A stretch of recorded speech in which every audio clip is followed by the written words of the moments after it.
Welcome to Keep Your Thrive Alive. I'm Mark Mulligan, and this is the space where I share inspiration, tips and ideas to boost your mood, your energy and your well-being. Today I'm delighted to have Laura Willis with me. She's the co-founder of Shine Offline. She helps individuals and organisations to thrive in our digitally connected 24/7 world. She's worked across a broad spectrum of industries from law to FMCG to media and public sector. She's become a highly respected thought leader in digital well-being and management. Digital technology has been a game changer in terms of how we work today. It gives us the ability to work where, when and how we choose. What's sometimes referred to as agile working has been hailed as the answer to getting work-life balance right. But in reality, it's not so simple. For a lot of people, it creates more stress and makes us, in effect, more fragile. Laura, it's great to have you here. And I'm really interested in exploring with you how it is that we can move from fragile to agile. So from your perspective, why is our relationship with our digital tech so important today? Well, we live in a 24/7 connected world. Digital technology is central to our working lives and our personal time, and we've become more reliant on it than ever before. In the past year, 89% of people say they're spending more time on screens than they were a year ago. So our reliance is really there. When it comes to our work-life balance is a problem for people because we carry the office around with us and it can be hard to disconnect because of the technology that we're using. Also, the stress levels, the lack of headspace, the overwhelm that we can feel as a result of too much stimulation from our technology whenever we're so reliant on it these days. And also, whenever we're working, technology is amazing, but it can get in the way of us focusing our minds and concentrating, and can impair our ability to do our very best work. The great thing is documentaries like The Social Dilemma are coming out on Netflix, so everybody can now watch programs like that and become more informed about the psychology behind our technology. And it's actually designed to draw us in and to capture our attention, Exactly. almost like to create that addiction to social media. So knowing that actually helps, doesn't it? Yeah, because you can treat yourself with some kindness whenever you're trying to make behavioural change. So at Shine Offline, we're not about removing technology entirely, throw your phone in the bin and go and live in a forest. It's about reframing our relationship with it and trying to work out how we can make sure we're using this tech with real intention and purpose and in a way that's really going to benefit our world personally and professionally. So Laura, from working with you before, I know that you're very practical. So if we look at these three areas, what are simple things that people could do that would actually help them move from fragile to agile?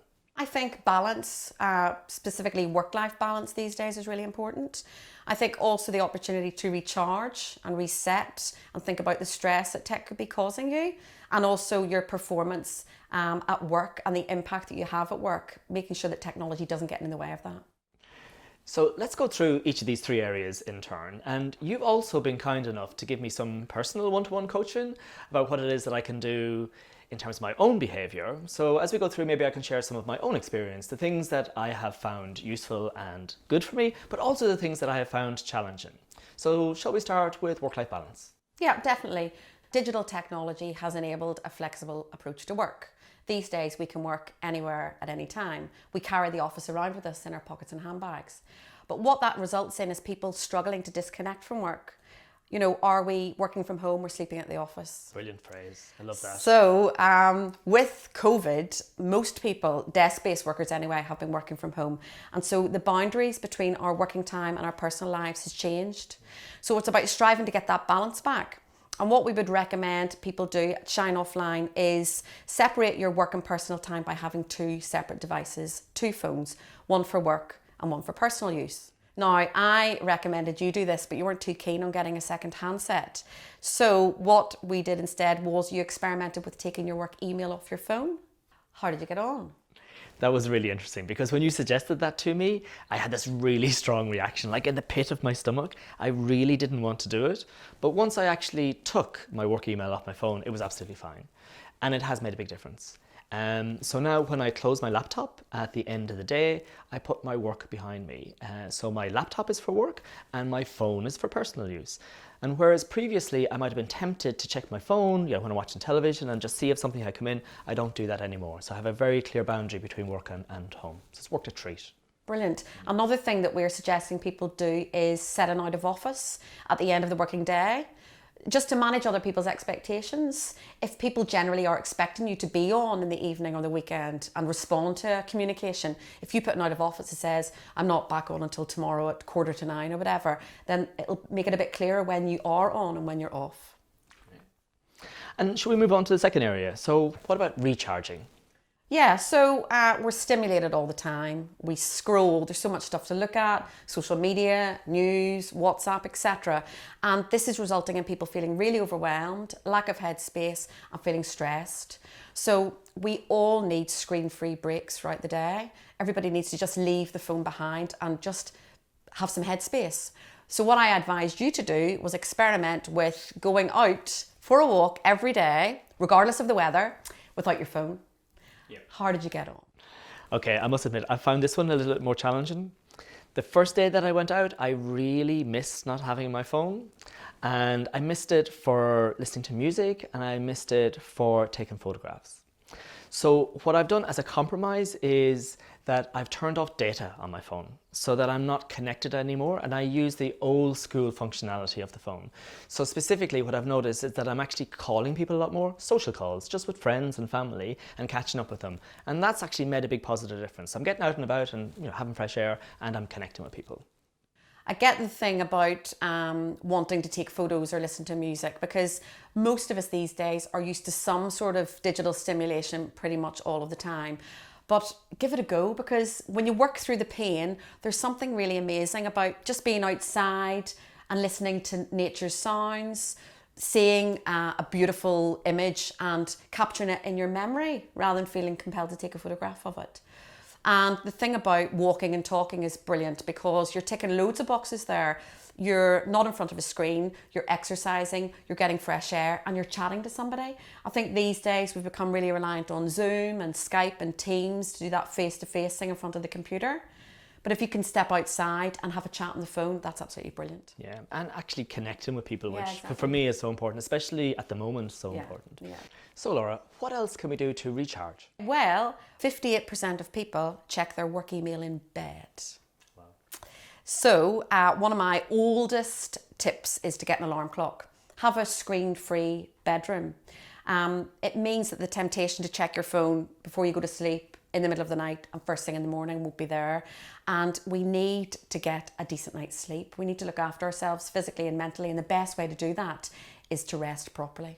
Getting an alarm clock is something that you talked to me about a couple of years ago, and I did it, and that's made a big difference. So now I don't bring my phone into the bedroom, and I charge it downstairs, and I get a much better sleep as a result of it, because it's almost that involuntary reaching for it just because it's there. Exactly. And then you don't miss it when it's not there. Exactly. Yeah. So Laura, what about performance? The whole thing about whenever you're actually doing your job is that digital's enabled our work in a way that we could never have imagined. But what's happening as a result is that more than 90% of people say they're digitally distracted while they're working. People are in react and respond mode an awful lot of the time. It might be emails, it might be instant messenger, it might be personal interruptions from text messages, WhatsApp, social media, etc. So we invite people to think about those interruptions, and one of the simplest things you could do is schedule when you're going to check your inbox. So I challenged you to do this. How did that one go? Actually, that's gone incredibly well. So now I check my email 3 times a day. So first thing in the morning, just after lunch, and then just before I finish in the evening. And in between, I shut down my email completely. And I know that previously that I would sometimes be distracted by something that would land in my inbox, and it would be something that was more interesting or more exciting, but not important. So now in the times in between, I can be much more focused on the things that I really need to do. So it's made a big difference in terms of my productivity. My pool has always been my inbox, and that's why we launched the business in the first place, and I still feel it. So I spend most of my day offline, and I go in and schedule when I check. I try and time box. If I've got a lot to do, I try and time box, which is basically set my day out in 1 hour periods of what I'm going to do each hour. And I try and get really tricky stuff done first thing in the morning before I even turn my email on, because I find myself in a much more focused mood. Once the email starts to come through, I find my mind becomes a bit more distracted. So time boxing and do the hard thing first before you turn your email on. I think is a great piece of advice as well. Interesting, because what actually works for me, I like to check the email first and then just make sure that there's nothing in there that I need to pay attention to. And then once I've sorted that out, then I can focus on the work. So it's slightly different, but same impact. Exactly, we're all different. This is the point. It's trying to work out what's going to work for you. Brilliant. Simple, practical tips that anybody could do. So do you have any other advice for people? I just want to invite people to take some time to really think about their digital habits and small adjustments that they could make to get the balance back. We're all very different. The stress we feel around technology is different. So think about your personal time and your working time and how you use your personal tech and your working tech. Think about a couple of tiny adjustments that you could make, because small changes can have big impacts. Absolutely. And if they're just small changes, then they become much more sustainable for people because they're easier for them to do. Exactly. And you can also experiment then, bring a bit of curiosity to it. And if you find it really hard, it's fine. This stuff is really tricky because digital is so central to our world and there's a lot of psychology behind our relationships with it. So be kind to yourself. I also think that people need to start to talk about this because we don't live in digital bubbles. My digital behaviour will affect you if I'm communicating with you. So if I'm used to emailing you in the evening and I choose not to, that will have a positive impact on me because I will be putting my work-life boundaries in place, but also on you because I won't be stressing you out in the evening. So let's think about the impact our behaviour has on other people and get it on the agenda. Talk to our colleagues about it. Absolutely. And when individuals change their behaviour, it gives permission to other people to do the same. And it might even be useful for some people to share this video with the people in their lives, either inside work or outside of work, to get that collective change. Exactly. I think these conversations can be quite tricky for people because everybody's stressed, and I don't think anybody, well, not many people are trying to stress people out. They're just trying to get on. But showing a video like this will maybe help to get it on the agenda and start that conversation. Laura, it's been an absolute pleasure spending time with you again. Every time I speak to you, I learn more about how it is that I can improve my relationship with digital tech and move from fragile to agile. Thank you so much. To find out more about Laura and the amazing work she does, check out her website, www.shineoffline.com. So to wrap up, let's summarize the key takeaways from this video. If you want to move from fragile to agile and capitalize on the power of digital technology, you can focus on 3 key areas. 1. Balance. Create digital boundaries between your work and home. Get 2 phones, or if that's too much, start with separating work and personal devices.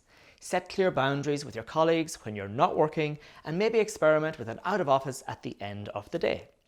2. Recharge. Take time in the day to digitally disconnect, unplug and recharge, whether that's going out for a walk and disconnecting or not taking your phone into the bedroom. 3. Performance. Your attention is your most precious resource, and managing distractions will help you to focus and get the right things done.